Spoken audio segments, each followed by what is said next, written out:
வாழைக்காவை cut பண்ணும்போது கத்தியோ அருகாமனையோ அதில் லேசாக எண்ணெயை தேய்ச்சிக்கிட்டா அந்த கரை அதில் ஒட்டாது, நம்ம கையிலையும் ஒட்டாது, நம்ம கையிலையும் எண்ணெய் தேய்ச்சிக்கிட்டா. ஸோ உங்களுக்கு வாழைக்கான்னு சொன்னோடனே எந்த டிஷ்ஷு ஞாபகத்துக்கு வருது? உங்களுக்கு என்ன டிஷ்ஷு ஞாபகத்துக்கு வருதோ தெரியல, எனக்கு வாழைக்காய் பஜ்ஜி தான் ஞாபகத்துக்கு வருது. தெருவோர கடைகளில், அந்த டீ கடையில் மொறு மொறுன்னு அந்த வாழைக்காய் பஜ்ஜி, டீ சாப்பிடணுன்னு தோணுதோ இல்லையோ அந்த பஜ்ஜியை சாப்பிடணுன்னு தோணும். அதைத்தான் நம்ம இன்றைக்கி பண்ண போகிறோம். எப்படி பண்ணுறது வாங்க பார்க்கலாம்.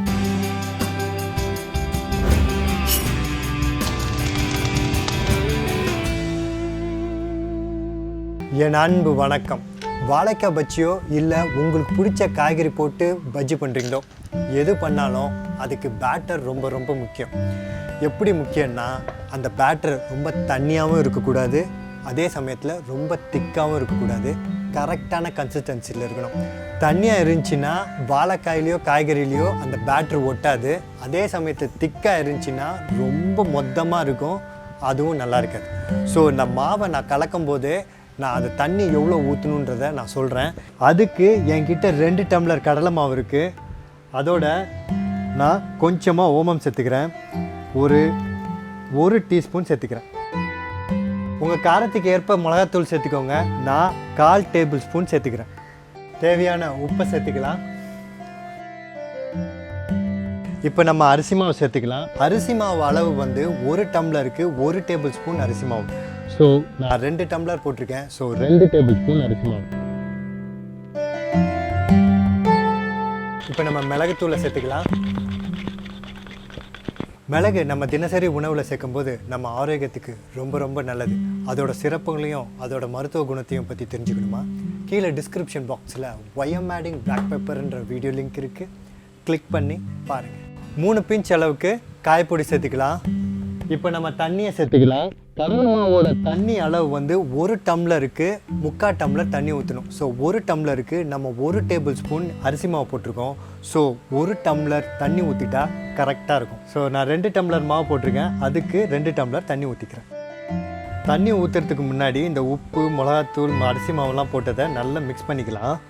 பஜ்ஜிக்கு பேட்டர் ரெடி பண்ணும்போது அதில் கட்டி கட்டியாக வரும். அந்த கட்டி கட்டியெல்லாம் வராமல் இருக்கணும்னா இந்த மாதிரி விஸ்கில் பண்ணும்போது அந்த மாதிரி கட்டி கட்டியாக வராது, அது எல்லாத்தையும் உடச்சி விட்டுரும். ஆனால் எல்லார் வீட்லேயும் விஸ்க் இருக்காது, அதனால நான் கையில் பண்ண போகிறேன்.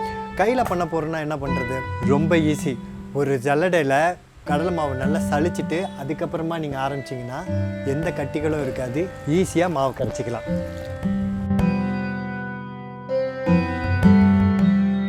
இப்போ நம்ம 2வது டம்ளர் தண்ணியை ஊற்றிக்கலாம். பேட்டர் அட்டகாசமாக ரெடி ஆகிடுச்சு. நம்ம தண்ணியை சரியான அளவு ஊற்றுனதுனால இதோட கன்சிஸ்டன்சி பார்த்திங்கன்னா உங்களுக்கே நல்லா தெரியும். இப்படி இருக்கணும். ஸோ இப்படி இருந்துட்டால் பேட்டரு நல்லா இருக்குன்னு அர்த்தம். தெருவோர கடைகளில் பேக்கிங் சோடா ஆட் பண்ணுவாங்க. அந்த பேக்கிங் சோடா ஆட் பண்ணுறதுனால பஜ்ஜி கொஞ்சம் உப்பலாக வரும். அதனால எக்ஸ்ட்ரா டேஸ்ட்டாகவோ இல்லை எக்ஸ்ட்ரா கிறிஸ்பியாலாம் வரப்போகிறது இல்லை. கிறிஸ்பியாக வர்றதுக்கான காரணம் அரிசி மாவு, அதெல்லாம் நம்ம சேர்த்துருக்கோம். ஸோ அடுத்து நம்ம வாழைக்காவை ஸ்லைஸ் பண்ணிக்கலாம்.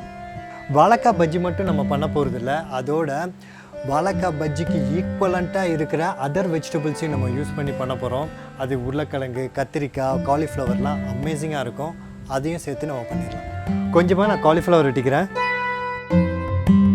இப்போது கத்திரிக்காவை கட் பண்ணிக்கலாம். கத்திரிக்காவை கட் பண்ணும்போது கொஞ்சம் திக்காக கட் பண்ணிக்கோங்க, ஏன்னா அது ஃப்ரை ஆகும்போது கொஞ்சம் ஷ்ரிங்க் ஆகும். அதே சமயத்தில் நான் கத்திரிக்காவை லாஸ்ட்டாக தான் ஃப்ரை பண்ண போகிறேன். காரணம், அதில் நான் உப்பு போட்டு வச்சு அப்படியே கொஞ்சம் நேரம் விட்டுற போகிறேன்.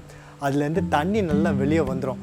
அதுக்கப்புறம் ஃப்ரை பண்ணாதான் அதோட டேஸ்ட்டு அமேசிங்காக இருக்கும். உப்பு போடும்போது இப்படி போட்டுக்கோங்க, ரொம்ப போட வேணாம், கொஞ்சமாக போட்டுட்டாலே போதும். அப்புறம் இன்னொரு சைடை மிச்சம் இருக்கிற உப்பு எல்லாத்தையும் இப்படி தேய்ச்சி பண்ணிக்கலாம். இப்போ நம்ம வாழைக்காய் சீவி பஜ்ஜி போட ஆரம்பிச்சிடலாம்.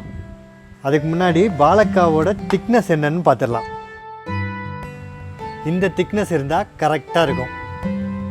அப்புறம் இதை இப்படி வச்சு அப்படியே இங்கே ஸ்லைஸ் பண்ணிக்கிட்டா அப்படியே டைரெக்டாக பேட்டர்லேயே விழுந்துடும். நம்ம ஈஸியாக பொரித்து எடுத்துடலாம். இதே மாதிரி சீவுறது ஸ்டெயின்லெஸ் ஸ்டீலில் வருது, வுட்டில் வருது, அது இருந்தால் கூட நீங்கள் யூஸ் பண்ணிக்கலாம். இது ரெண்டும் என்கிட்ட இல்லை, நான் எப்படி போடுறது? ஒன்றும் பிரச்சனை இல்லை. வாழைக்காவை இப்படி எடுத்து இந்த மாதிரி திக்னஸில் இப்படி வெட்டிக்கோங்க.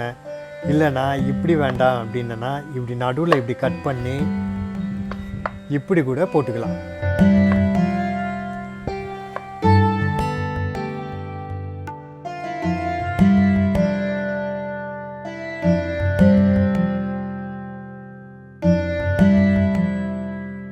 பாருங்கள், நம்ம பேக்கிங் பவுடர் கூட போடல, ஆனால் எவ்வளோ அழகாக உப்பி சூப்பராக வந்திருக்குன்னு. அடுத்து நம்ம உருளைக்கிழங்கு போட்டுக்கலாம். உருளைக்கிழங்கையும் ஸ்ட்ரைட்டாக இப்படியே ஸ்லைஸ் பண்ணிக்கலாம்.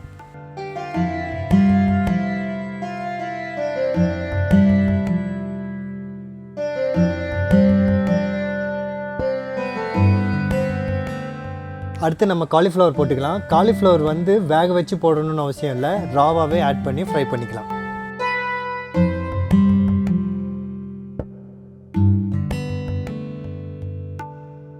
இப்போ இந்த கத்திரிக்காவை பார்த்தா நல்லா தெரியும், நம்ம உப்பு போட்டு வச்சது தண்ணி நல்லா வெளியே வந்துருச்சு. இப்போ ஃப்ரை பண்ணி சாப்பிட்டா அமேசிங்காக இருக்கும்.